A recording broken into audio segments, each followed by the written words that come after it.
Hello students, I am Seema. Welcome back to my channel.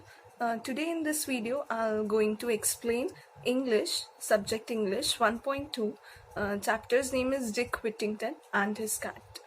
Page number 5 पे हम text book warming up पे आते हैं. Question number 1 लिखा हुआ है, discuss the following in groups and write the answers.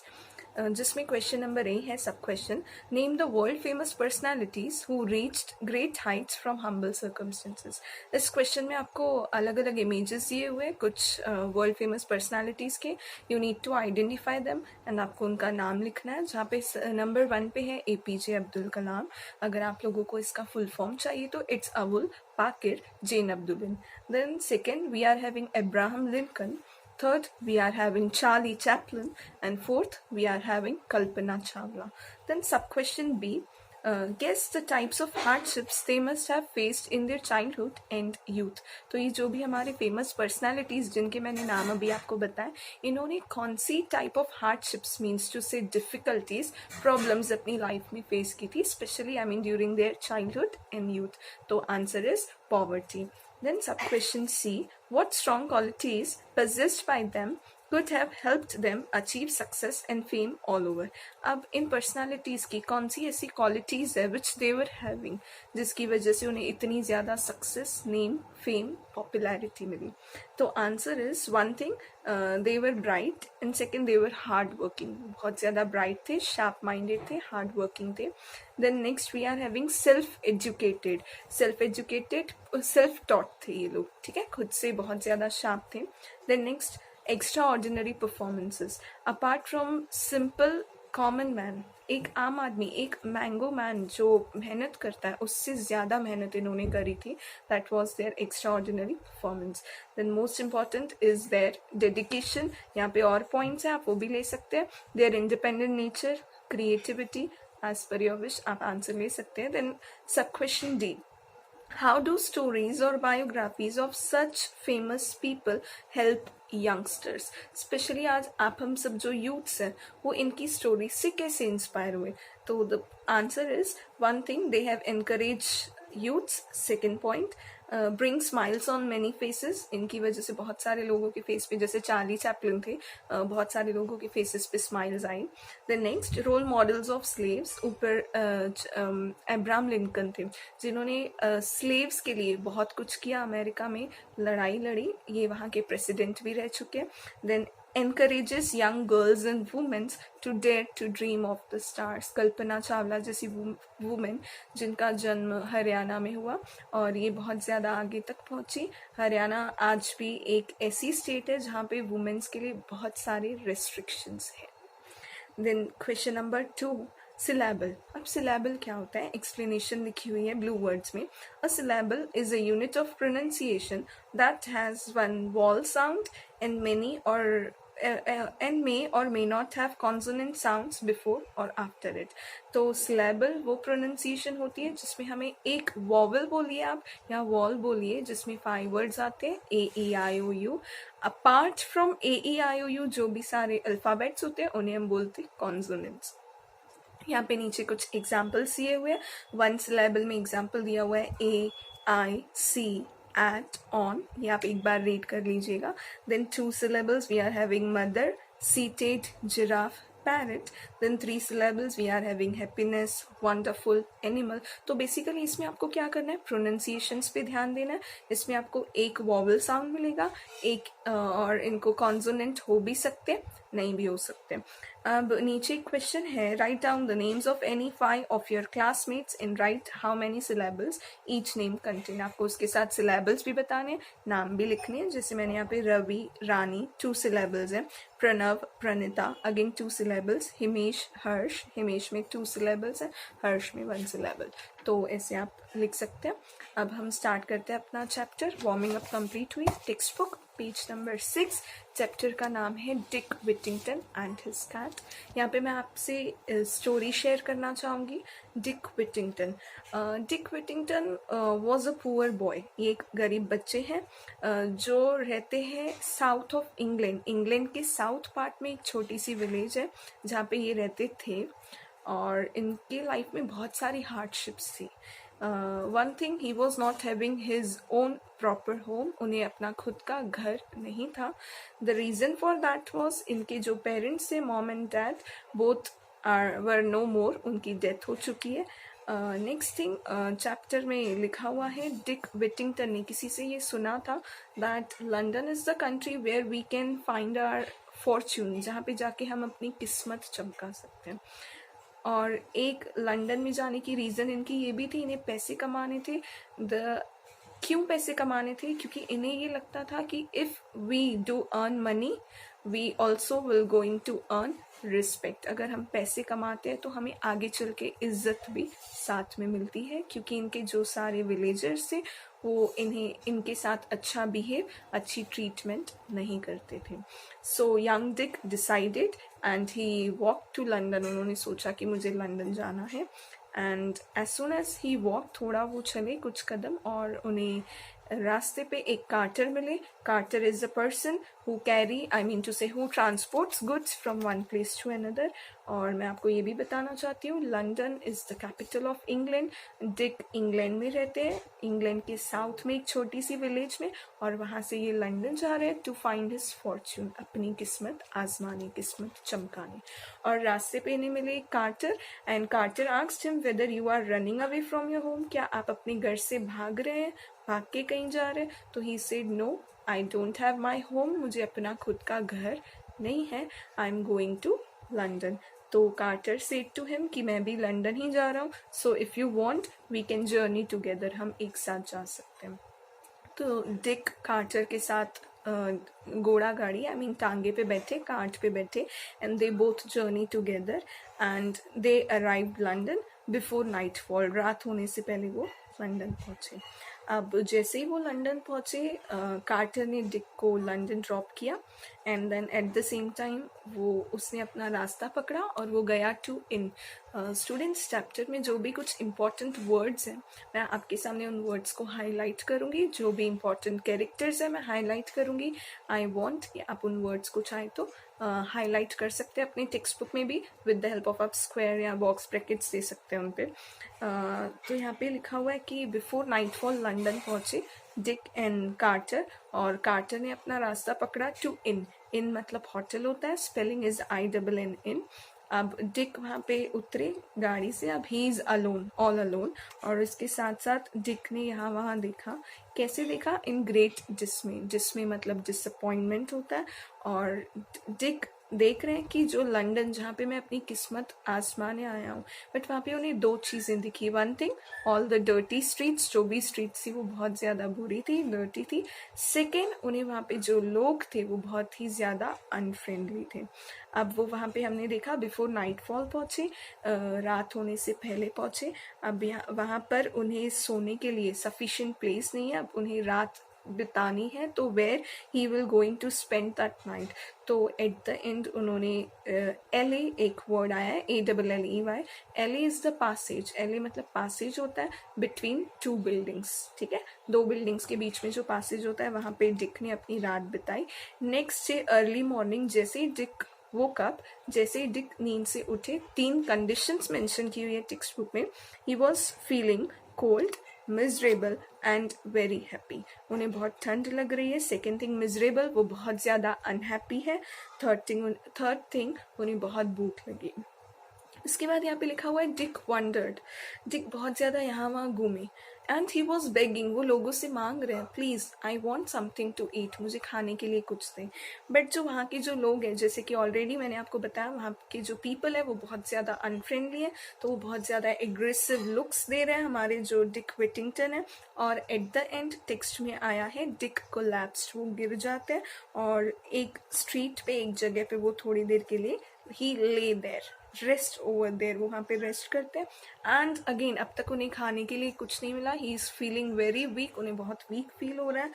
और बाय चांस डिक आए एक घर के सामने, ठीक है, in front of a house, और वो घर है एक रिच मर्चेंट का। ध्यान से सुनिएगा स्टूडेंट्स, रिच मर्चेंट जिनका नाम है मिस्टर फिट्जवॉरेन। अब मिस्टर फिट्जवॉरेन के घर पे जो भी नौकर चाकर है उनमें से उनकी कुक थी जो डिक को चिल्ला रही है, एंड शी वॉज लाइक, वो उन्हें कह रही है कि Dick you, I mean boy, you please move from here, आप यहाँ से आगे जाइए, you are not allowed to stand और सिट ओवर हेयर। तो हमारे जो डिक विटिंगटन है, अब वो कुछ सोचे ही इतने में फिट्जवॉरेन की एंट्री होती है।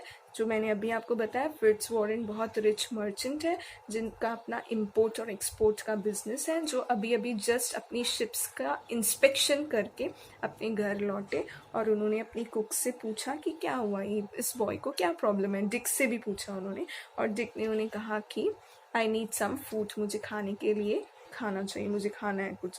सो डिक विटिंगटन से फिट्जवॉरेन कहते हैं कि if you need work, I mean if you need food, sorry, अगर आपको खाना चाहिए, so why you are not working, you should work for it. अगर आपको खाना चाहिए तो आपको खाना खाने के लिए आपको पहले पैसे कमाने होंगे, so better you should work, आपको काम करना होगा।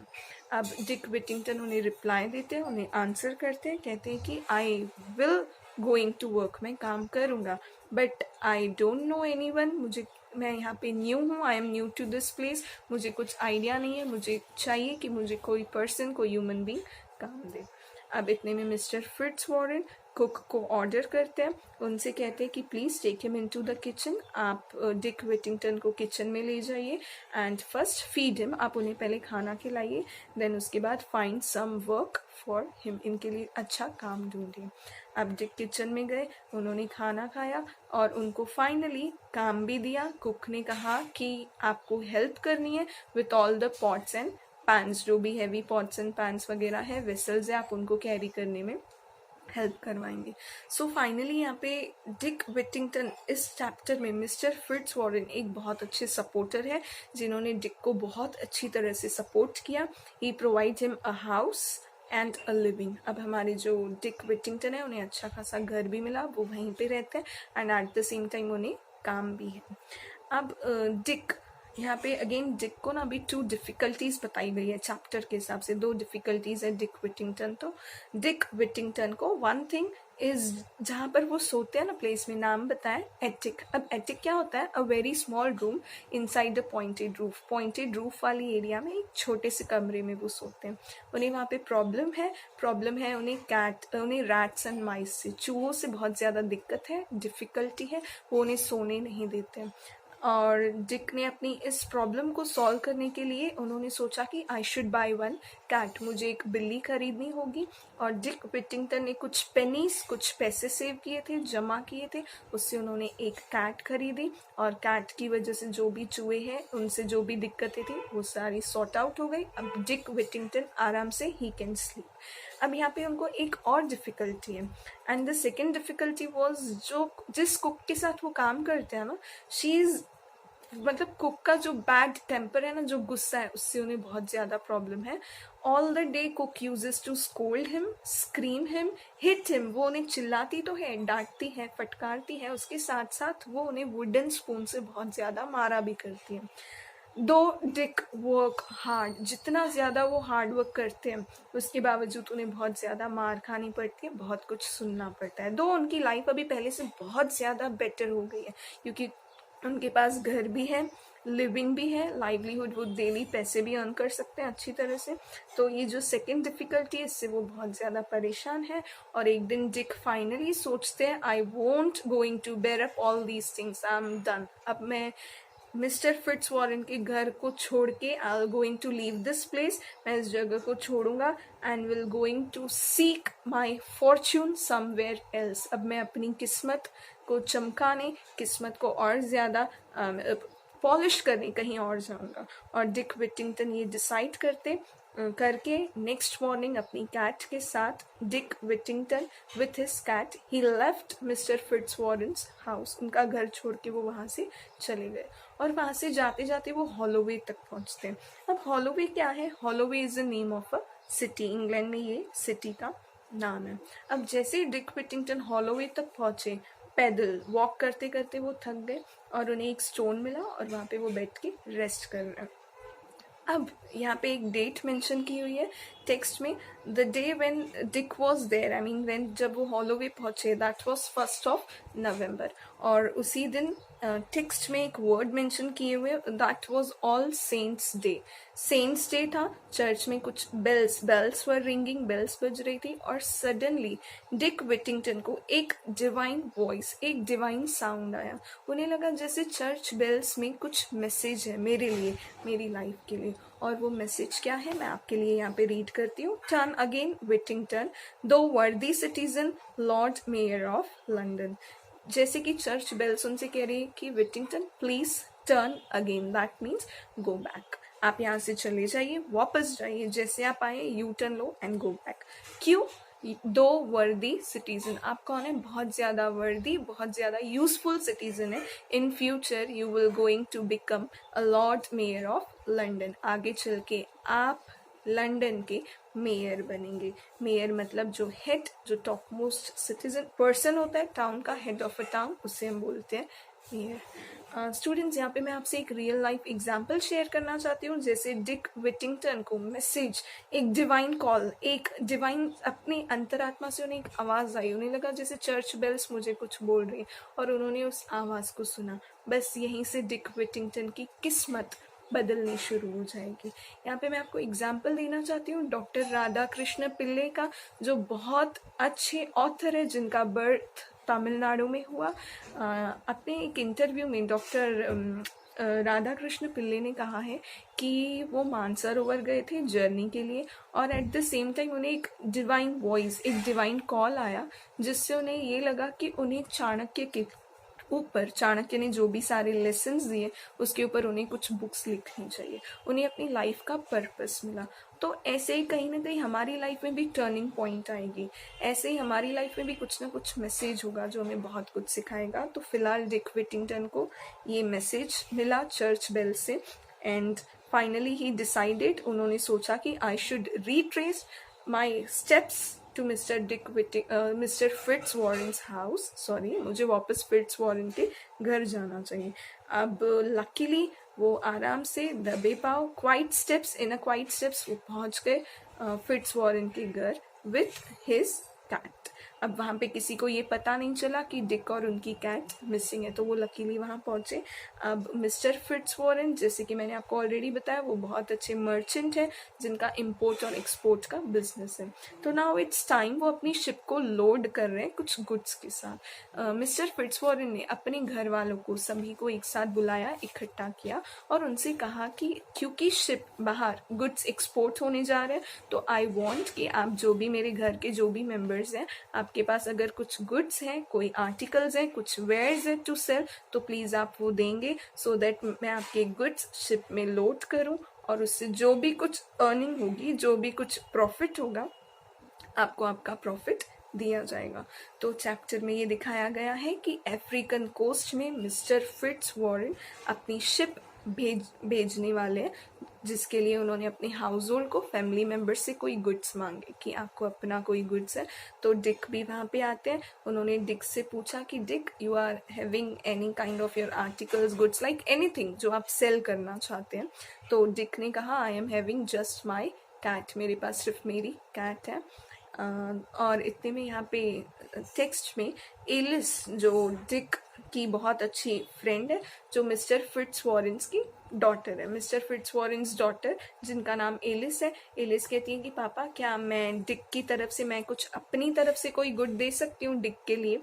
तो पापा, मिस्टर फिट्जवॉरेन ने कहा कि नहीं, गुड्स जो भी देने हैं वो उसी पर्टिकुलर पर्सन के होने चाहिए। तो डिक को वो रिक्वेस्ट करते कि आपकी जो कैट है, you just go and bring your cat, और आप अपनी कैट देंगे। और मिस्टर फिट्जवॉरेन की रिक्वेस्ट पे, बोलने पे, डिक ने अपनी कैट दी, और डिक की जो कैट है वो पहुंची शिप पे।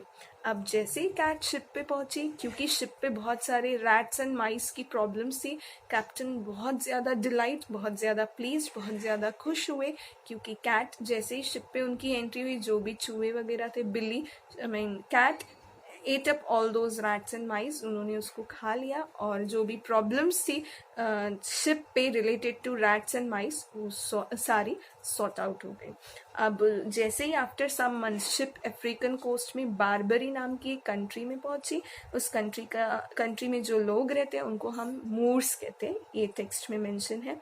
कैप्टन ने वहाँ के राजा को, किंग एंड क्वीन को मैसेज भेजा that we are from London and we are here to sell the goods, हम यहाँ पे गुड्स सेल करने आए हैं। उन्होंने रिक्वेस्ट करी और क्वीन ने उनसे कहा कि आप प्लीज़ हमारे पैलेस में आइए और पैलेस में जो भी आपके गुड्स हैं वो आप सेल दिखाने आइए कि जो भी सारे गुड्स हैं। और कैप्टन पहुंचे किंग और क्वीन के जो पैलेस था वहाँ पे वो पहुंचे, और जैसे ही फॉर कैप्टन्स वार्म वेलकमिंग बहुत सारी डिशेस रखी गई कैप्टन के सामने from Kings and queen's side. तो जैसे ही सारी डिशेस आई, डिशेस के आते ही कुछ चूहे, रैट्स एंड माइस आए और सारी चीज़ों को उन्होंने खा लिया। और कैप्टन वॉज शॉक्ड, वो बहुत ज़्यादा एस्टॉनिश्ड हुए। उन्होंने पूछा कि this is what normally happen, king और क्वीन से उन्होंने क्वेश्चन करा कि ऐसा नॉर्मली होता रहता है। तो रिप्लाई आया कि हाँ, हमारी ये जो कंट्री बारबरी है it is suffering from the plague of rats and mice, यहाँ पे चूहों की बहुत ज़्यादा दिक्कत है, बहुत ज़्यादा प्रॉब्लम है। और इतने में कैप्टन ने कहा कि आई am having the solution for this problem, इस प्रॉब्लम की सोल्यूशन मेरे पास मेरी शिप में है। उन्होंने मैसेज भेजा और डिक विटिंगटन की जो कैट उन्होंने दी थी उस कैट को यहाँ दोबारा से पैलेस में लाया गया, और कैट के आते ही वापस से थोड़ा बहुत फूड प्रेजेंट किया गया so that rats and mice could appear. वापस रैट्स एंड माइस आए, और जैसे ही रैट्स एंड माइस आए तो कैट ने उन्हें खा लिया, उसने अपना शिकार किया। और queen king were very please, वो बहुत ज़्यादा खुश हुए। और फिर क्वीन ने क्वेश्चन करा कि इस एनिमल का नाम क्या है। टेक्स्ट में आया है कि एनिमल का नाम है पुस, PUSS, पुस। तो क्वीन ने उस कैट को पुस पुस जैसे ही रिपीट किया, कैट उनके सामने आई।